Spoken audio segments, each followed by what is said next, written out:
Meet Max. He just got his first real paycheck, $3,200. He's feeling great. Then reality hits. By day 12, it's gone.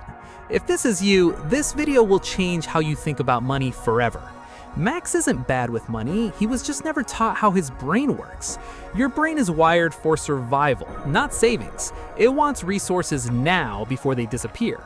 Trap number 1, present bias. $100 today or $150 next month. Your brain picks the $100, even though it's the worst choice. Trap number 2, the credit card illusion.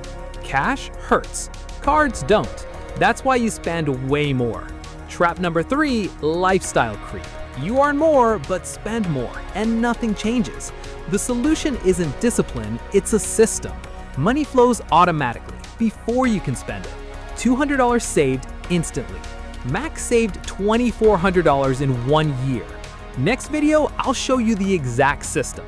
3 accounts, 1 rule. No apps, no spreadsheets. Just a system that works. Subscribe and follow Max's journey.